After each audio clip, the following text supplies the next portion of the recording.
முடிக்கிற மணி இங்கு 11 மணி ஆகிவிட்டது. மிக்க நன்றி இந்த வாய்ப்பை கொடுத்ததுக்கு. ஏன்னா இந்த ஊடக அறம் பற்றி பேசுவது எனக்கு மிக பிடித்தமான ஒரு நிகழ்ச்சியாக அது தொடர்பான நிறைய பயிலரங்குகளையும் செய்து கொண்டிருக்கின்றேன். வாய்ப்பு கிடைக்கும் போது புதுச்சேரியிலே ஒன்று செய்வோம். நன்றி. நன்றி. நிச்சயமா நன்றி. அடுத்த உரைக்கான நேரம் உலக அமைதியில் தனித்திறன் கல்வியின் பங்கு. ஏன்னா இது ரொம்ப முக்கியமான தலைப்பாக இருக்கிறது. மாணவர்கள் அனைவரும் மனித வளங்களாக இல்லை, மாணவர்களாகவும் இல்லை. அவருடைய நிலை தேடல் பொருள் எல்லாமே வேறு விதமான ஒரு நிலையில் இருக்கிறது. அவர்கள் தேவைக்கான வாழ்வு என்பது ஒரு பகுதியே அவர்களுக்கு தெரிவதில்லை. விருப்ப வாழ்வுக்காக எதையும் இழக்க தயாராக தாயும் தந்தையும் கூட அன்பை இழக்க ஆரம்பித்து அனைத்தையும் இழக்க, இது எனக்கு வேண்டும், இது இல்லை என்றால் என் தாயே இல்லை என்ற நிலையில் தான் இருக்கிறார்கள். அவர்களுக்கு தனித்திறன், வாழ்வியல் திறனை தாண்டி அன்னைக்கு காலையில பேசின மாணவர்களுக்கான திறன்களையும் தாண்டி ஒவ்வொரு மாணவர்களுக்கும் இருக்கும் தனித்துவத்தை கண்டுபிடிக்க வேண்டும். அது திறனாக அமைய வேண்டும். உலக அமைதியில் தனித்திறன் கல்வி. நம்ம ப்ரொஃபஷனல் லைஃப் வாழ்க்கையில எதை எடுத்துட்டாலும் பரவாயில்ல, இறைவன் நமக்கு ஒரு மோட்டரிங் ஸ்கில் கொடுத்திருப்பாரு. அந்த மோட்டரிங் ஸ்கில் வழியா ஒரு நம்மளுக்கு தனித்திறன் இருக்கும். அது வாழ்வை நிர்ணயிக்கும் என்ற ஒரு நிலைப்பாடு அவர்களுக்கு தெரிவதில்லை. அதனால் இந்த தலைப்பு உலக அமைதியில் தனித்திறன் கல்வி. இந்த தலைப்பை பேசுவதற்கு யார் அப்படின்னா நண்பர் முனைவர் கண்மணி என்கிற ஆர்ஜி கணேஷ்ராஜ் அவர்கள், தலைவர் மாதவா மெமோரியல் எஜுகேஷனல் சொசைட்டி. இந்த மாதவா என்ற பெயரில் மாணவர்களுக்கான அந்த திறனுக்கான பயிற்சி மையம் தனியாக அமைத்திருக்கிறார். அந்த கணினி சார்ந்த ஒரு அமைப்புகளுக்காக பயிற்சிக்காக தனியான ஒரு அமைப்பை வைத்திருக்கிறார். வாழ்வியல் கல்வியை கொடுப்பதற்காக மாதவா மெமோரியல் எஜுகேஷனல் சொசைட்டியை நிறுவி சிறப்பாக செயல்பட்டு கொண்டிருக்கிறார். அவர் பொறியியல் துறையில் முனைவர் பட்டம் பெற்றவர். எங்கெங்கெல்லாம் மாணவர்கள் வேலை வாய்ப்பு இல்லாமல் இருக்கிறார்களோ திறன் சார்ந்தவர்களுக்கு கல்வி அடிப்படையில் தாமாக முன் வந்து அவர்களுக்கு வேலை வாய்ப்பை ஏற்படுத்தி ஒலியை ஏற்படுத்துகிறார். ஒருத்தருக்கு ஒலி ஏற்படுத்தணும்னா ஆறுதல் சொல்வதை விட தேர்தல் செல்வதை விட இந்த பொருளாதாரத்துக்கான வாய்ப்பை ஏற்படுத்தி தருவதுதான். கடன் கொடுப்பதை விட உதவுவது மிகச்சிறந்ததுன்னு அவர்களாக உருவாக்கும் நிலையை ஏற்படுத்துவது. எங்கெங்கு மாணவர்கள் அது என்னன்னா கட்டணம் இல்லாமல் இப்ப எல்லாம் என்ன பண்ணுவாங்க அப்படின்னா ஒரு வேலை வாங்கி தரேன்னா கமிஷன் பேசிஸ்ல போகும். இவர் ஒரு 15 ஆண்டுகளாக கட்டணமே இல்லாமல் மாணவர்களுக்கு இளைஞர்களுக்கு அவர்களுடைய தகுதி அடிப்படையில் அவர் தெரிந்த நிறுவனங்கள் எல்லாமே வேலை வாய்ப்பை வழங்கி கொண்டிருக்கிறார். நல்ல சிறந்த நண்பர், பேராசிரியராக பணியாற்றி இருக்கிறார். சமூகத்தில் மனித நேயராக ஆன்ம நேயராக ரொம்ப அவர்கிட்ட பேசி பார்த்தா தெரியும். அவ்வளவு விதமான இறக்க நிலையில் இருக்கும் ஒரு மனிதர். நண்பருக்கு நன்றி. இந்த மிக முக்கியமான தனித்துவமான தலைப்பு உலக அமைதியில் தனித்திறன் கல்வி, அதனுடைய பங்கு பத்தி பேச போறாங்க. நண்பருக்கு நன்றி. உங்களுடைய நேரம் ஆரம்பிக்கிறது. நன்றி நன்றி நன்றி சார். அனைவருக்கும் வணக்கம். மக்களின் அமைதிக்காக மிகப்பெரிய தலைவர்களும் அறிஞர்களும் ஆராய்ச்சியாளர்களும் முயற்சி செய்து அமைதியை நோக்கி பயணிக்கிறார்கள். அந்த பயணத்தில் வரிசையில் நம் முனைவர் திருமல் முயற்சித்து வருகிறார். அவர்களுடைய முயற்சிக்கு என்னுடைய வாழ்த்துக்களையும் எனக்கு சிறு வாய்ப்பை அளித்தமைக்கு நன்றியையும் தெரிவித்துக் கொண்டு, இந்த தனித்துவமான திறமை வாழ்வில் முக்கிய பங்கு வகிக்கிறது என்பதை நான் உங்களோடு பகிர்ந்து கொள்ள விரும்புகிறேன். இந்த உலகத்தில் பிறக்கின்ற ஒவ்வொரு உயிரினங்களும் ஏதோ ஒரு காரணத்துக்காக பிறக்கப்படுகிறது என்பதை நாம் உணர்வோம். கண்டிப்பாக உணர்கிறோம். ஏதோ ஒரு காரணம் இல்லாமல் பிறப்பதில்லை என்பதை நாம் உணர்கிறோம். அந்த காரணம் அனைத்து உயிரினங்களை விட மனித உயிரினம் மட்டும் சற்று உயர்வாகவே பார்க்கப்படுகிறது. அது அரிய படைப்பு என்றும் கூறப்படுகிறது. அந்த அரிய படைப்பில் சிறப்பாக பார்க்கப்படுகின்ற ஒன்று, அனைத்து உயிரினங்களை விட சிறப்பாக பார்க்கப்படுபவை சிந்தித்து செயல்படும் திறன் கொண்டவர்கள், மனித இனங்கள். சோ இந்த மாதிரி நடக்கிறப்போ ஒரு மனிதனோட வளர்ச்சி எதை பொறுத்து அமைகிறது என்றால், பல நூல்களை இதை சான்றாக இருக்கிறது. திருக்குறளா இருக்கட்டும், ஆத்திச்சுவடியா இருக்கட்டும், நான் விரும்பி படிக்கிற திருக்குறள் ஆத்திச்சுவடி. ஆத்திச்சுவடியில 84வது சொல்லியிருப்பாங்க, பேதமை அகற்று அப்படின்னு சொல்லிட்டு. சோ அந்த ஒரு மிகப்பெரிய அந்த அந்த 2 வார்த்தை மிகப்பெரிய ஒரு மாற்றத்தை ஏற்படுத்தக்கூடிய வார்த்தையாக நான் பார்க்கிறேன். உலகில் பிறகு இந்த மாற்றம் எதிலிருந்து ஆரம்பிக்கிறது என்பது பார்க்கும்போது, இயற்கையில் இருந்துதான் ஆரம்பிக்கிறது என்பது என்னுடைய கருத்து. ஒவ்வொரு உலகத்தில் பிறக்கின்ற ஒவ்வொரு உயிரினங்களும் தனக்கென்று ஒரு அடையாளத்துடன் பிறக்கிறது. அந்த அடையாளத்தை வெளிப்படுத்துகிறது. குறிப்பாக பறவை இனங்களை பார்க்கும்போது குயில் குரல் இசையை கொடுக்கிறது. மயிலின் ஆட்டம் அழகை கொடுக்கிறது. பருந்தின் ஆட்டம் ஒருவனை தன்னை தன்னை முழுமைப்படுத்திக் கொள்கிறது, தன்னை ஊக்கப்படுத்திக் கொள்கிறது, தன்னை தன்னை விரிவுபடுத்திக் கொள்ள விரும்புகிறது. அதுபோல ஒரு விலங்கினங்கள் நாயாக இருக்கட்டும், நன்றி உள்ள நாயாக இருக்கட்டும், சிங்கமாக இருக்கட்டும், இல்ல புலியாக இருக்கட்டும், தனக்கென்று ஒரு தனித்துவத்தை வைத்திருக்கிறது. விலங்கினங்களிலும் செடி கொடி மரங்கள் அதன் அற்புதங்களையும் அதற்கென்று தனித்துவத்தை அமைத்து தன் செயல்பாட்டினை செய்து வருகிறது. குறிப்பாக மருத்துவ மூலிகைகள், செடிகளில் ஆரம்பித்து மருத்துவ மூலிகைகளில் இருந்து, பழங்களில் இருந்து, காய்களில் இருந்து தனக்கென்று ஒரு சுவையையும் தனக்கென்று ஒரு வண்ணத்தையும் வைத்து பறக்கின்றது. இது இது இது பூக்கள், நம்ம பூக்களை கூட நம்ம உதாரணத்துக்கு எடுத்துக்கொள்ளலாம். அது கலர் கலர் அதோட வண்ணங்களா இருக்கட்டும், வாசனையா இருக்கட்டும், அனைத்துமே வித்தியாசப்பட்டிருக்கின்றது. அதன் படைப்புகளை அதன் பிறந்து அடையாளத்தை வெளிப்படுத்துகிறது. ஆனால் மனித இனங்கள் அடையாளங்கள் கொடுக்கப்படுவதில்லை. அதை புதையலாக வைத்து அர்ப்பணிக்கப்படுகிறார்கள்.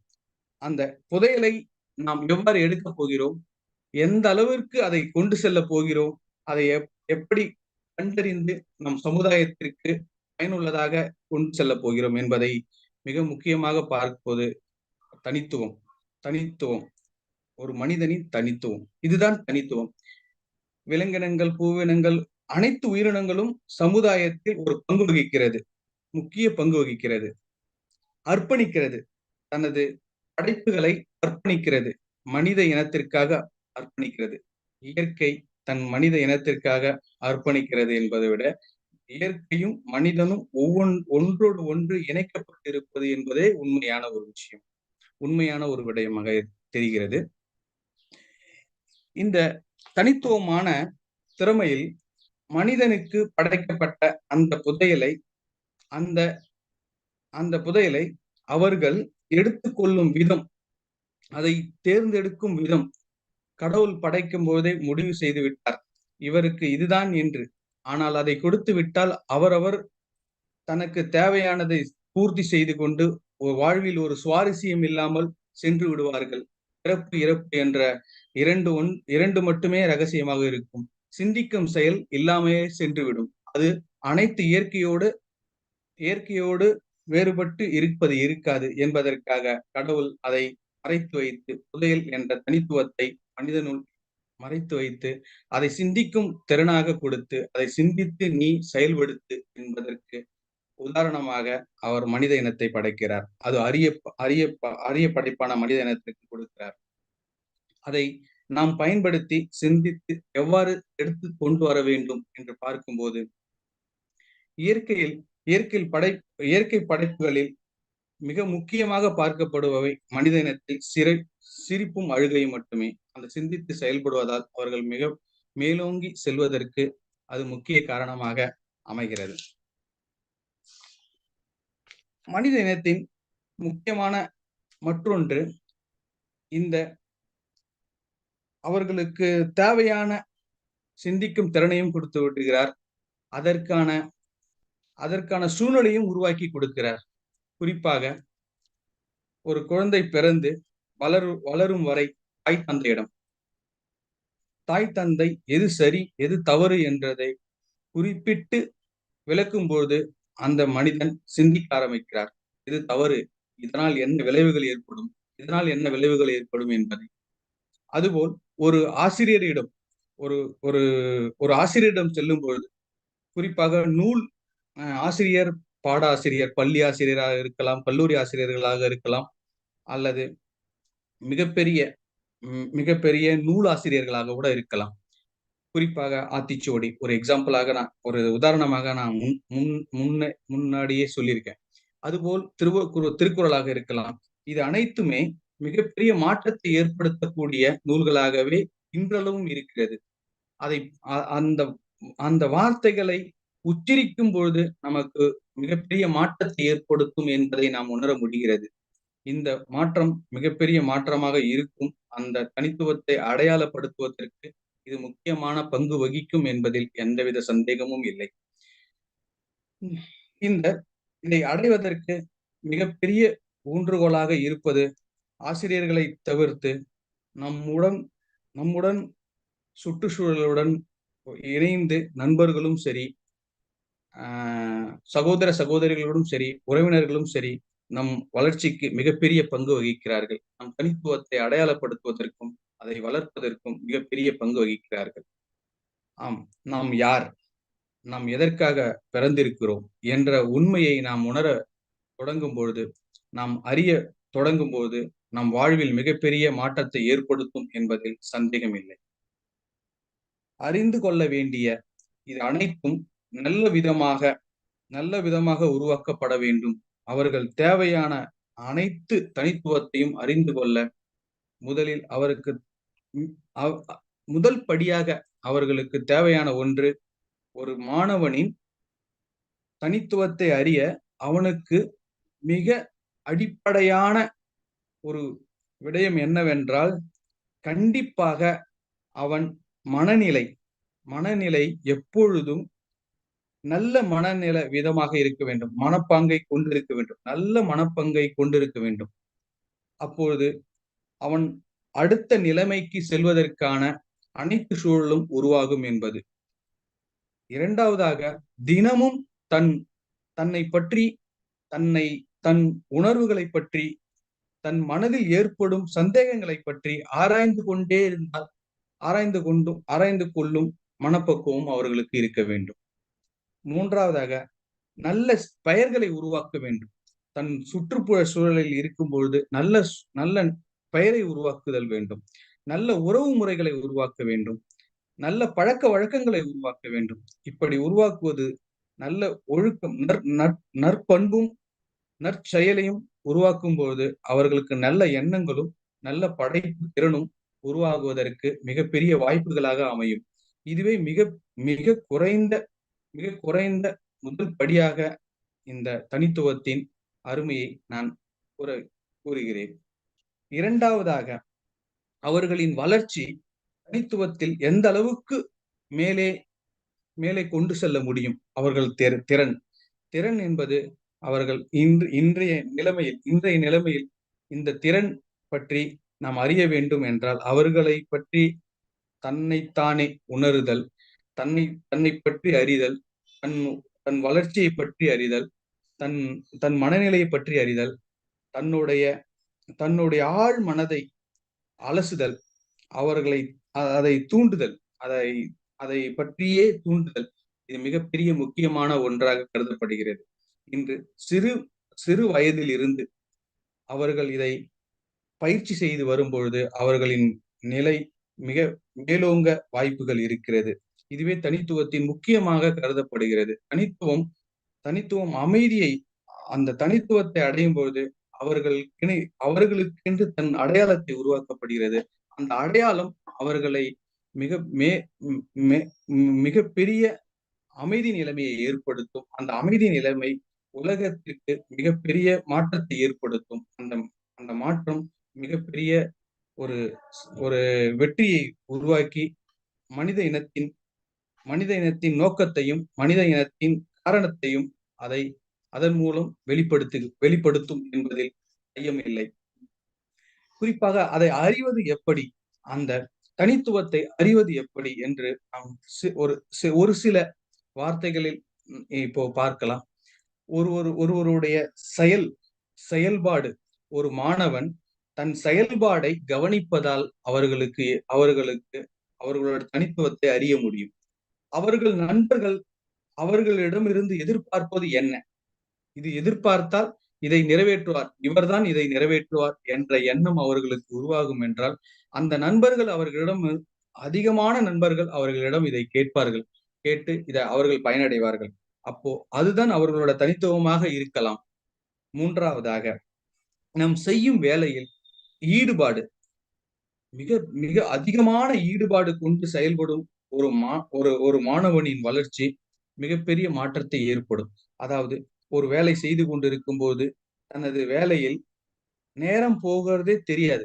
அந்த அளவுக்கு வேலையை தன் ஈடுபாடோடு செய்திருக்கும் போது வளர்ச்சி என்பது, அந்த அந்த உணர்வு என்பது அதிகமான பங்கு வகிக்கிறது.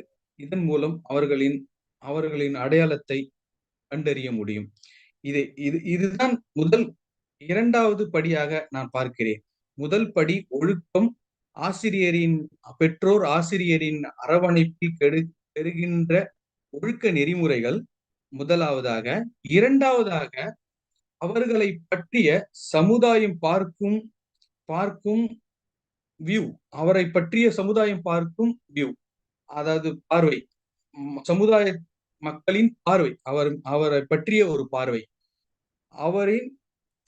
அவரோட ஈடுபாடு, அந்த வேலையின் ஈடுபாடு, இதை 3மே அவரை பற்றிய தனித்துவத்தை எடுத்துரைக்கும். இந்த தனித்துவத்தை அறிந்த இது 2வது படியாக இதை நான் கூறுகிறேன். 3வதாக நம் வாழ்க்கைக்கு தேவையான முக்கியமான ஒரு கட்டத்தை நாம் அடையும் பொழுது, இன்றைய நிலைமையில், இன்றைய சமுதாயத்தில், இன்றைய நிலைமையில் படிப்பது வேறு, வேலை செய்வது வேறு, தனக்கென்று மகிழ்வதற்காக, தனக்கு பிடித்ததை செய்வதற்காக ஒன்று என்று 3 பிரிவுகளாக வேலை செய்து வரும்பொழுது அவர்களின் நிம்மதி இழக்கப்படுகிறது, அவர்களின் சூழ்நிலை மாற்றப்படுகிறது, அவர்களின் அமைதி குலைக்கப்படுகிறது. இதை அனைத்தும் ஒன்றாக அமைந்தால் வாழ்க்கையில் வெற்றி பெற முடியும், அமைதி பெற முடியும். அந்த 3ஐயும் இணைக்கும் ஒன்றுதான் இந்த தனித்துவம். அந்த தனித்துவத்தில் செல்லும் பொழுது அவர்கள் வண்டியை இழுக்க வேண்டாம், அவர்கள் வண்டி மேல் அமர்ந்து கொண்டு வண்டி முன்னே சென்று கொண்டிருக்கும் என்பது எனது கருத்தாக அமைகிறது. இந்த தனித்துவம் மிகப்பெரிய மாற்றத்தை ஏற்படுத்தும், மிகப்பெரிய சமுதாயத்தில் மிகப்பெரிய ஒரு ஊன்றுகோலாக இருக்கும், மிகப்பெரிய அமைதியை உருவாக்கும் என்பதில் ஐயமில்லை. நான் அறிந்த அந்த தனித்துவத்தை அனைத்து மாணவர்களிடமும் அதை கொண்டு செல்ல வேண்டும். அனைத்து மாணவர்களும் தனக்கென்று ஒரு வழிபாதையை உருவாக்கப்பட வேண்டும். அது பெற்றோர்களிடமிருந்துதான் பெற வேண்டும், ஆசிரியர்களிடமிருந்துதான் பெற வேண்டும். இதுதான் முதல் படி. ஆசிரியர்களாக இருக்கட்டும், பெற்றோர்களாக இருக்கட்டும், சிறந்த வழிகாட்டியாக மட்டுமே இருப்பார்கள், அதில் எந்தவித ஐயமும் இல்லை. அதை தவிர்த்து 3வதாக வரும்பொழுது அது சரியான அளவில் அவர்கள் பரிசீலிக்க முடியாது என்பதே என்னோட கருத்து. முதலில் நல்லொழுக்கம் என்பது மிகப்பெரிய மாற்றத்தை ஏற்படுத்தும். முதலில் நல்லொழுக்கம் என்பது மிகப்பெரிய மாற்றத்தை ஏற்படுத்துவதற்கும், தன்னை அடையாளப்படுத்துவதற்கும், தனக்கென்று ஒரு திறனை மேம்படுத்துவதற்கும் அது மிகப்பெரிய பங்காக வகிக்கிறது. ஆசிரியர்களின் பங்கு, வழிகாட்டுதலின் வழிமுறைகள் அனைத்தையும் அவர்கள் கொண்டு செல்லும் பொழுது அவர்களோட தனித்துவம் தானாக வெளிப்படும். குறிப்பாக இன்று ஒரு குழந்தை பிறந்து அது வளரும் போது அது சிரிப்பதற்கும் அழுவதற்கும் யாரும் கற்றுக் கொடுப்பதில்லை, அதுவாக தானாகவே செய்கிறது. அதுபோல்தான் தனித்துவமும். இந்த ஒழுக்கமான முறையும், சரியான வழிபாதையும், சரியான வழிகாட்டுதலும் இருந்தால், ஆசிரியர்களும் பெற்றோர்களும் இருந்தால், அவர்களுக்கான இயல்பு தன்மை கண்டிப்பாக அவர்களுக்கு உறுதுணையாக இருக்கும்.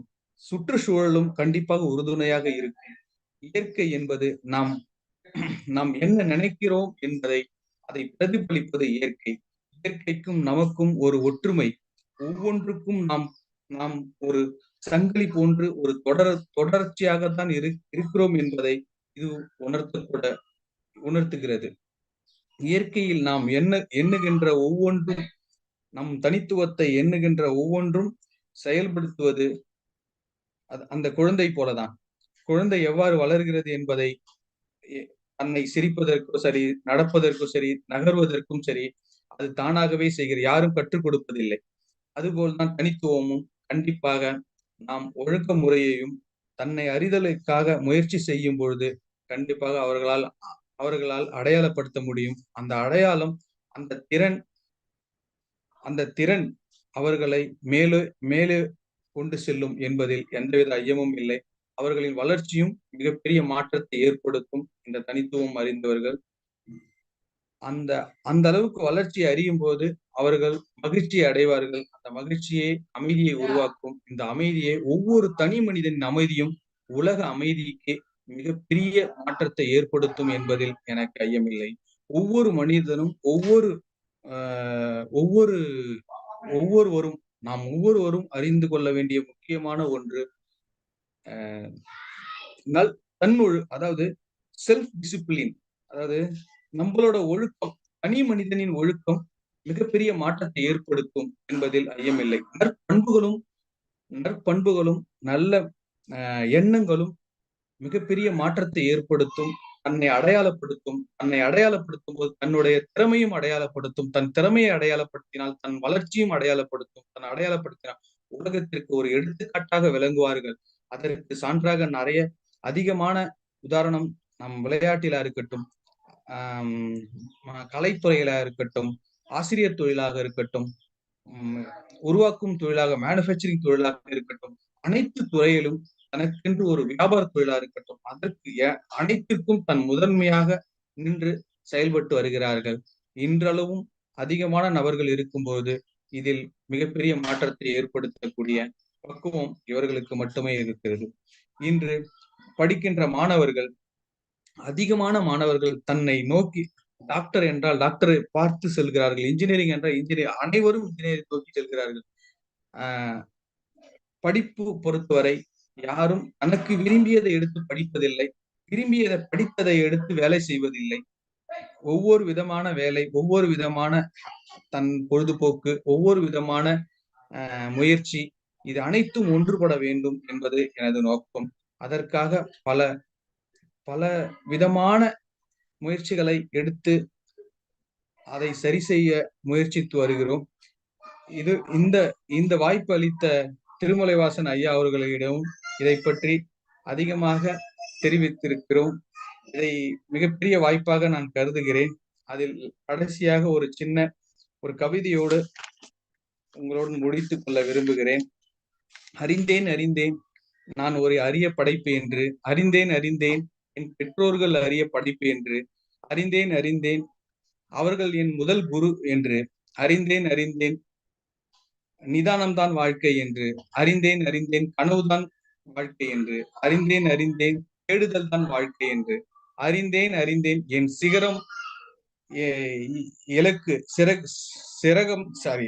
சிகரம்தான் என் இலக்கு என்று, அறிந்தேன் பயிற்சி தான் என் வாழ்க்கை என்று, அறிந்தேன் நான் ஒரு படைப்பாளி என்று, அறிந்தேன் துணிவுதான் என் வாழ்க்கை என்று, அறிந்தேன் அகம் மகிழ்ந்தேன் என்று.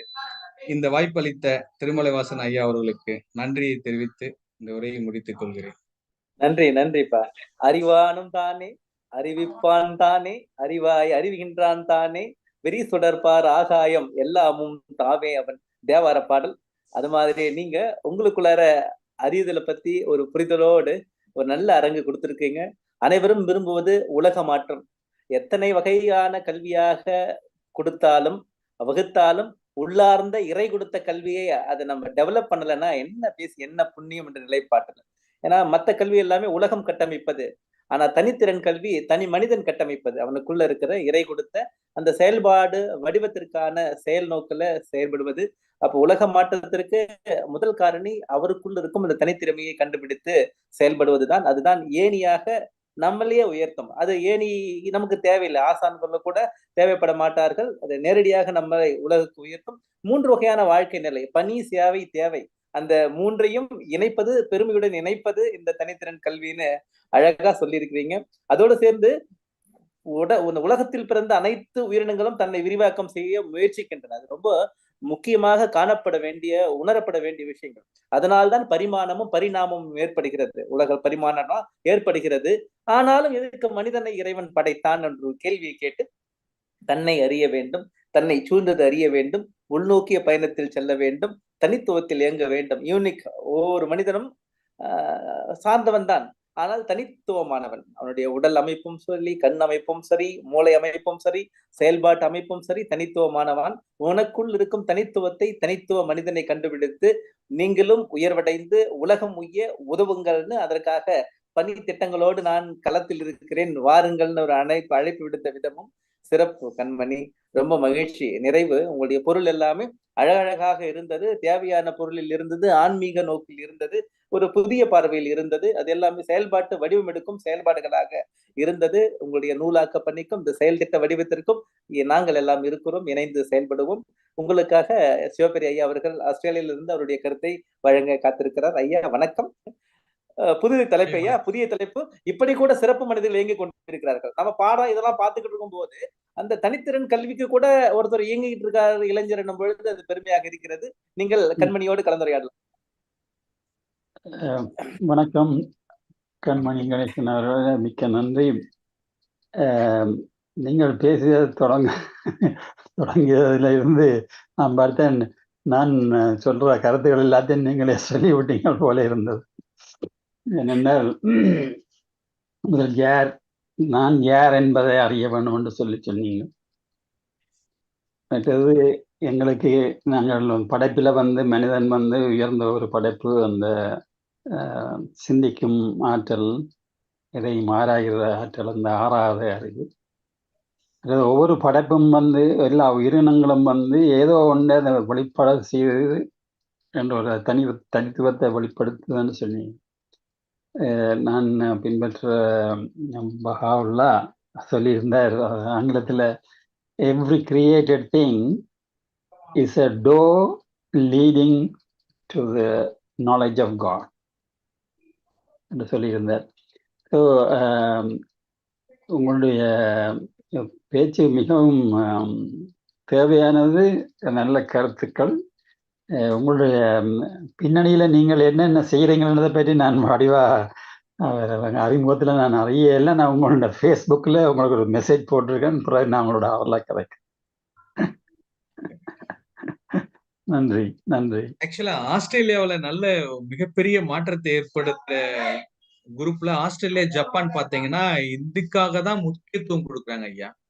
மிகப்பெரிய முக்கியத்துவம் கொடுக்குறாங்க. ஆஸ்திரேலியா தான் மிகப்பெரிய முக்கியத்துவம் கொடுக்குறாங்க. இது தனக்காக ஒரு நபரை நியமித்து அவர்களை வளர்ப்பதற்காக முயற்சிக்கின்ற மிகப்பெரிய உலக நாடுகளில் ஆஸ்திரேலியா, ஜப்பான் மிகப்பெரிய மாற்றத்தை ஏற்படுத்துகிறார்கள். குறிப்பாக தனித்துவத்தை வளர்ப்பதற்கு ஜப்பானும் ஆஸ்திரேலியாவும் மிகப்பெரிய முன்னணியில் இருக்கிறார்கள். இதற்காக தனித்துவத்தை வளர்ப்பதற்காக தனித்திறன் அடையாளம் கண்டு அந்த தனித்திறனை வளர்ப்பதற்கு மிகப்பெரிய முனைப்பாக இருக்கும் நாடு எது என்றால் அது ஆஸ்திரேலியா. இரண்டாவதாக ஆஸ்திரேலியா கவர்மெண்டே இதை பண்ணிட்டு இருக்காங்க. நான் உங்களோட கவர்மெண்ட்ல தான் நான் பார்த்தேன் இதை பத்தி. அதே மாதிரி ஜப்பான்லயும் அது கவர்மெண்டே பண்ணிட்டு இருக்காங்க இந்த விஷயத்த.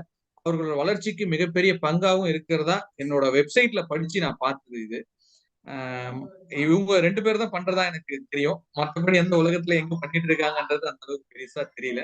இருந்தாலும் மிகப்பெரிய மாற்றத்தை ஏற்படுத்தும். இது நல்ல முயற்சி. இதை நான் மாணவர்களுக்கு கொண்டு செல்ல விரும்புகிறேன். மிக மிக அதிகமான ஆழத்தோடு நிறைய அதிகமான செய்திகளோடு கொண்டு செல்ல விரும்புகிறேன். நன்றி. இன்னும் ஒன்று பஹாவுல்லா சொல்லியிருந்தார், regard man as a mind rich in gems of inestimable value. Education can alone cause it to reveal its treasures and enable mankind to benefit therefrom. அதாவது ஒரு மனிதனை அளவிட முடியாத இரத்தின கற்கள் கொண்ட ஒரு சுரங்கம் போல எடுக்க வேணும் மனுஷன். அதனுடைய பெருமதி அளவிட முடியாது. ஆனால் கல்வி தான் அதை வெளிக்கொணர்ந்து அதை உலகுக்கு பயன்படுத்தக்கூடியதாக செய்யும் என்று சொல்லியிருக்கிறார். அப்ப அந்த ஒரு குழந்தையை நாங்கள் பார்க்கும் பொழுது அது ஒரு சுரங்கம். அந்த சுரங்கத்தில் இருக்கிற அந்த இரத்தின கற்கள், ஒவ்வொரு விதமான இரத்தின கற்கள் இருக்கும். அதை வெளிக்கொண்டு வருவதுதான் இந்த கல்வியின் நோக்கம். அப்போ ஒவ்வொரு குழந்தையிலேயும் ஒரு தனித்துவம் இருக்கும். அதை கண்டுபிடித்து அதை கொண்டு வருவதுதான் ஆசிரியர், பெற்றோர்களுடைய வேலை.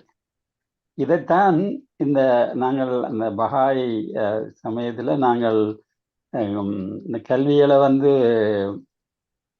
எப்படி பிள்ளைகளுக்கு போதிக்கணும்ன்றதுல ஒரு முக்கியமான ஒரு பிரின்சிபல்ஸ் இது. நன்றி நன்றி நன்றி நன்றி ஐயா. அடுத்த உரையாளர் உலக சமாதான தூதுவர், உலக சமாதான குழுவை நிறுவி இளைஞர்களை இணைத்து பல்வேறு விதமான செயல்பாட்டுகள் இயங்கக்கூடியவர் ஐயா. நான் என்ன பண்றேன் அப்படின்னா, ஒரு 2 நிமிடம் எடுத்திருக்கேன். நீங்க கண்முன்னோடைய பேசிக்கிட்டு இருங்க. நான் லைவ் மாத்திக்கிறேன் ஐயா. அடுத்த லைவ் ஸ்ட்ரீம் போயிடுறேன். அதுக்கப்புறம் நிகழ்ச்சி தொடங்க. லைவ் மட்டும் இந்த லைவ் கட் பண்ணிட்டு அடுத்த லைவ் போயிடுறேன். ஒரு பாதுகாப்பு கருதி தான். ஓகே சரி சரி நன்றி. கண்மணி, நீங்க ஐயா கூட பேசிட்டு இருக்கீங்க. 2 நிமிடங்கள் எடுத்துக்கிட்டு லைவ் வேற லைவ் மாத்தி நன்றி. கண்டிப்பா.